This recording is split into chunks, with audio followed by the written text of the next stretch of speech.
writer Carl Robert Jacobson and his rival Jacob Hurt, that collector of tales who set out in 1872 to record and preserve Estonia's folk history, I might move on to the expulsion of the Baltic German nobles from their lands in the 1890s, and then to the declaration of Estonia's independence in 1918, the war with the Russians that followed, the victory, and years of peace since.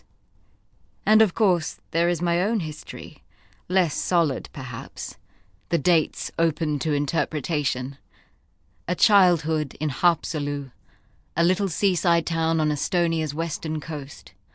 Warm days on the promenade, sitting knee to knee with Mama, knitting shawls to sell to the tourists who poured by in ship or train, beguiled by the promises of the local mud's restorative properties.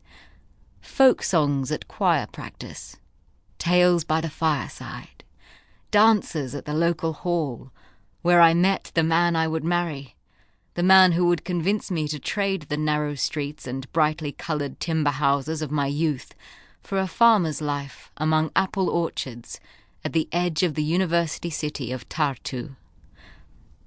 "You were talking about the War of Independence," my granddaughter prompts. "I was." "Yes." A pause, while she tucks away wisps of fair hair which have worked their way loose from her plaits.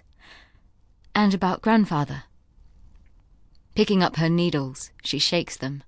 The yarn is coiled in her lap, starkly white against the dark blue wool of her skirt. I recognize the skirt as a discard from her cousin Etty. Marta has lengthened it by adding a panel at the waist, so the hemline falls to brush Kati's shins. The result is not fashionable.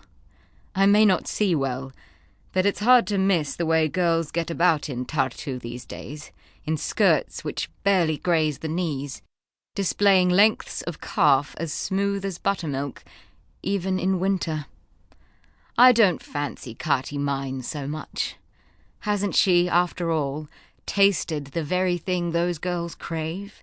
The sweetness of a friendship which has blossomed into love? I knew at once, of course. She didn't even have to tell me. One look at the flush in her cheeks when she says her sweetheart's name brings memories of my own courtship flooding back. The sweet smell of floor wax mixed with kerosene from oil lamps strung up around the hall. Eduard's palm resting against my back as he guided me through the polka steps. I let my foot pause upon the treadle. The yarn slackens in my hand. From outside the window comes the rhythmic thump of snow falling from the eaves. I let its meter dictate my words, thinking of my husband's fate. It's a story I've not told often, and I wonder at my choosing it. He was part of the Tartuma partisan battalion. I pause. He was killed in the Battle of Paju. We sit in silence. There is pain in talking about such things, but it will not be long, I suppose, before I join him. The ache in my bones is worse now. At times I find it difficult to move from my bed.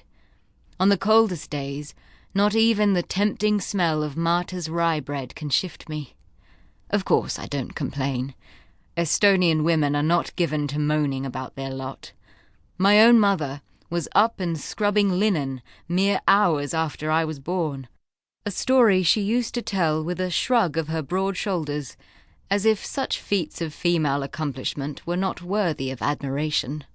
They were simply facts, as certain as the seasons, as unchanging as the slaughter of sheep in spring or the harvest of hay in June. Sometimes it is as if I can already sense my husband. I might turn and find him sitting in his favourite chair, watching me with eyes the deep mirror blue of the Haapsalu tide. At such times I am seized by questions. Am I ready to let go? My family still needs me. I still have so much to say. Who else will listen to the knowledge I have to pass on? Who else but Kati will care to remember that the finest yarn for knitting can be found on the back of a lamb in the soft